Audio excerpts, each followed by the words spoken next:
Orang Turki dan Rusia telah berinteraksi selama berabad-abad, sejak awal abad pertengahan. Orang-orang Turki mengembara di padang rumput selama lebih dari 1 milenium.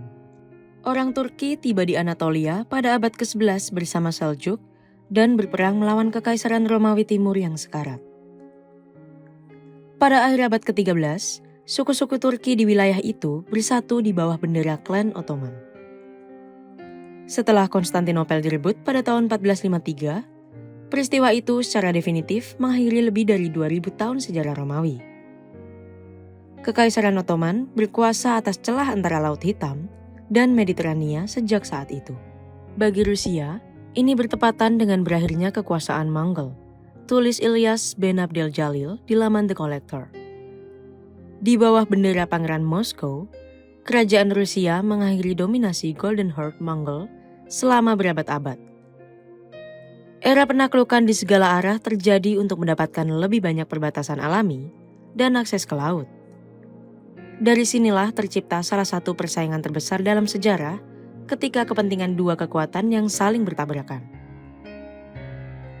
Kontak pertama antara Kekaisaran Rusia dan Ottoman di abad ke-15. Menyusul kejatuhan Konstantinopel, penguasa Kekaisaran Ottoman atau Kesultanan Utsmania ingin memperkuat cengkramannya di Balkan dan Laut Aegea. 30 tahun berikutnya ditandai dengan kampanye melawan kekuatan Kristen di wilayah tersebut seperti Serbia, Hungaria, dan Venesia. Setelah berhasil menguasai Laut Aegea pada 1480, Sultan mengalihkan pandangan mereka ke Eropa Tengah dan Timur Tengah. Dipimpin oleh Selim pertama, Ottoman mengalahkan Mesir pada tahun 1517 dan menjadi kekuatan dominan di dunia Muslim. Pada tahun 1520, Sultan Sulaiman yang agung memperluas wilayahnya ke Eropa, merebut Beograd pada tahun 1521. Maka, Kekaisaran Ottoman memerintah semua orang Kristen Ortodoks yang tinggal di Eropa Tenggara. Ottoman berkembang lebih jauh ke utara, mendapatkan hegemoni atas Tatar Crimea, dan mencapai tembok Habsburg-Wina. Saat Muslim berkembang melalui Balkan, pusat baru ortodoksi muncul di Moskow. Para pangeran memisahkan diri dari dominasi Mongol pada tahun 1480-an.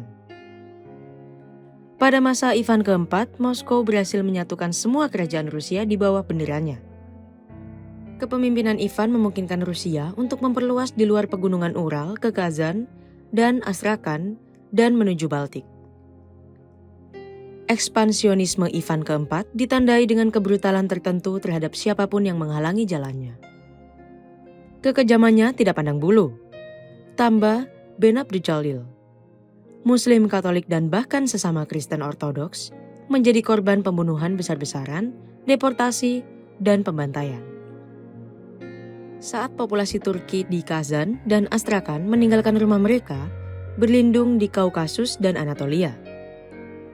Konflik pertama meletus antara tahun 1568 dan 1570, berakhir dengan kemenangan tak terduga Rusia. Ini adalah titik awal dari persaingan selama berabad-abad. Dominasi atas Crimea. Crimea memiliki sejarah panjang melecehkan Tsar Rusia. Rusia dan Ottoman terus-menerus saling melecehkan atas dominasi di Ukraina melalui masing-masing pengikut lokal. Selama abad ke-17, Rusia dan Kekaisaran Ottoman secara progresif menyerbu wilayah Polandia di Ukraina modern. Pada 1667, Moskow menaklukkan banyak kota seperti Kiev dan Smolensk dan memperoleh posisi kunci di sungai Dnieper. 1 dekade kemudian, Ottoman merebut Ukraina Selatan dan Tengah dari persemakmuran Polandia-Lituania. Dari 1676 hingga 1681, Moskow dan Konstantinopel memainkan permainan catur berdarah di Ukraina. Pada beberapa kesempatan, ini menyebabkan konfrontasi langsung. Perang proksi itu akhirnya berakhir dengan jalan buntu di perjanjian Bakhchisarai. Dalam perjanjian itu, Dnieper menjadi perbatasan alami antara wilayah yang dikuasai Rusia dan Ottoman. Sementara stepa Ukraina dipertahankan sebagai wilayah netral antara kedua kekuatan tersebut. Namun, gencatan senjata ini berakhir saat Tsar Rusia baru naik ke tampuk kekuasaan. Rusia dan Kekaisaran Ottoman pada awal abad ke-18. Pada 1682, Peter pertama yang berusia 10 tahun naik ke tahta Rusia. Bocah lelaki itu akan tumbuh menjadi salah satu penguasa Rusia yang paling dihormati dan memodernisasi negara yang kuat. Permusuhan antara Rusia dan Ottoman berlanjut segera setelah tahun 1686. Moskow bergabung dengan Austria, Polandia, dan Venesia dalam koalisi melawan Sultan. Pada tahun-tahun berikutnya, Rusia dan Ottoman mengambil sebagian besar wilayah Persia di Kaukasus, membuka langkah baru antara dua kekuatan besar. Pemerintahan Catherine II menjadi titik balik dalam persaingan Rusia-Ottoman. Catherine II memperjelas ambisinya begitu dia naik tahta. Rusia harus menaklukkan pantai utara Laut Hitam. Sultan Ottoman pada masa itu, Mustafa III, adalah elang perang yang tidak kalah dengan permaisuri dan memiliki ambisinya sendiri di Ukraina. Pada 1768, Konstantinopel secara terbuka mendukung pemberontakan anti-Rusia di persemakmuran Polandia-Lituania. Serangkaian insiden perbatasan besar antara Turki dan Saint Petersburg menyusul. Pada bulan September, Sultan secara resmi menyatakan perang terhadap Rusia dan konflik 6 tahun pun terjadi.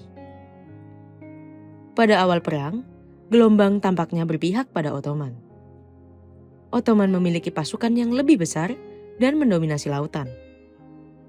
Namun, Catherine memiliki pikiran diplomatis yang cerdas dan banyak perwira berbakat yang siap membantunya. Perang ini memungkinkan Rusia mendapatkan akses ke Laut Hitam dan menguasai Crimea yang merusak reputasi tentara Ottoman. Beberapa tahun kemudian, koalisi Austria dan Rusia semakin melemahkan Kekaisaran Ottoman. Dan pada tahun 1791, Rusia memiliki kendali penuh atas pantai utara Laut Hitam dan Kaukasus Utara. Persaingan Rusia-Ottoman di abad ke-19. Pada awal abad baru, Rusia dan Ottoman tampaknya mengesampingkan perbedaan mereka saat menghadapi kekuatan tentara Napoleon Prancis. Namun, pada awal 1806, Saint Petersburg dan Konstantinopel kembali berselisih. Saat itu Ottoman terpaksa mengakui hegemoni Rusia atas Bessarabia. 10 tahun kemudian, Yunani bangkit melawan Ottoman.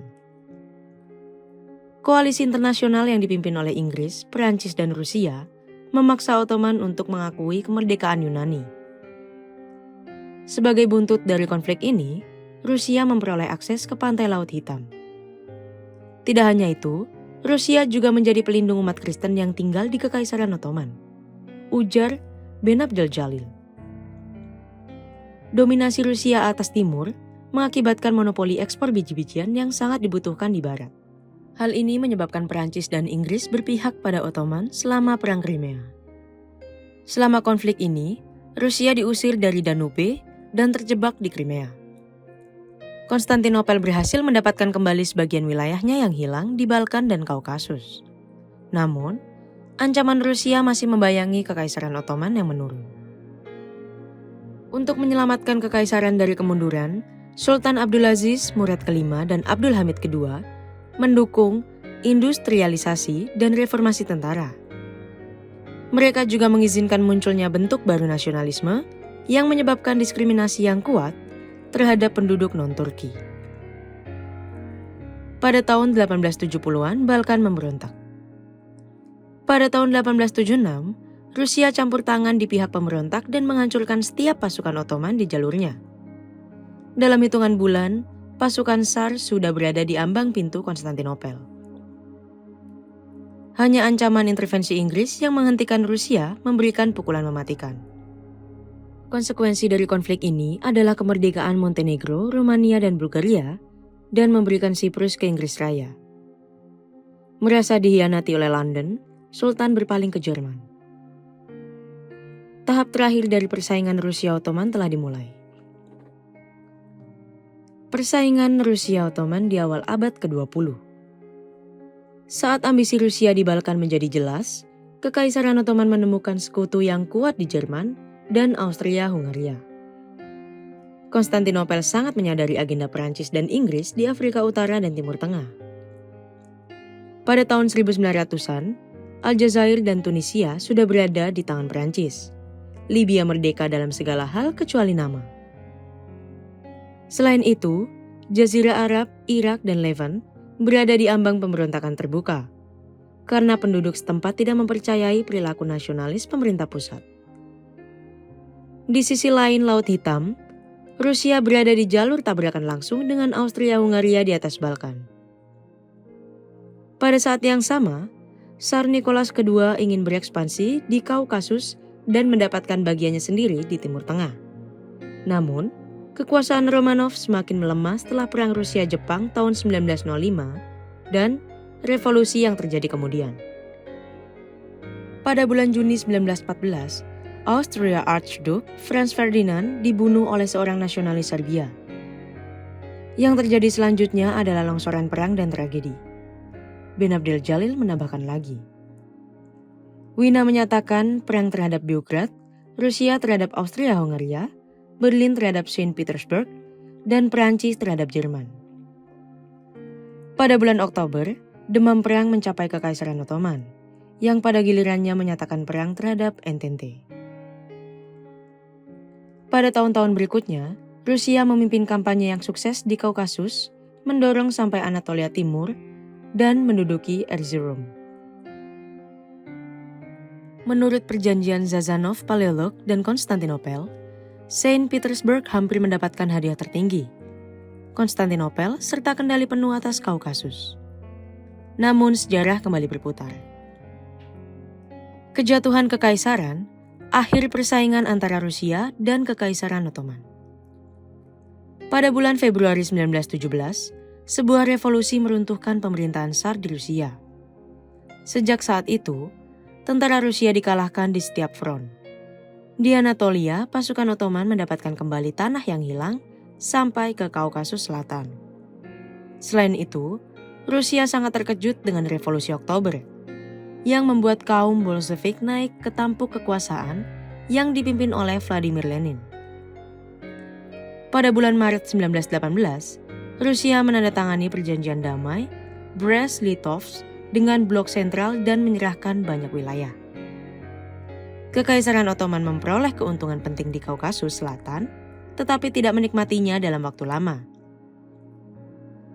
Pada bulan Oktober 1918, tentara Turki benar-benar dikalahkan oleh sekutu dan pada 31, Kekaisaran Ottoman menandatangani gencatan senjata Mudros. Pada Agustus 1920, Kekaisaran tunduk pada perjanjian Sèvres yang membagi sisa wilayah Ottoman antara Prancis, Inggris, Italia, Yunani, dan Armenia. Namun, kaum nasionalis Turki yang dipimpin oleh Mustafa Kemal Atatürk menentang kesepakatan ini.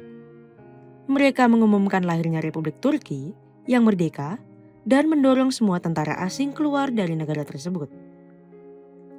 Menyusul kekalahannya, Rusia jatuh ke dalam perang saudara berdarah yang berakhir dengan munculnya Uni Republik Sosialis Soviet. Dalam beberapa dekade berikutnya, Uni Soviet dan Turki berada di sisi berlawanan dari Perang Dingin.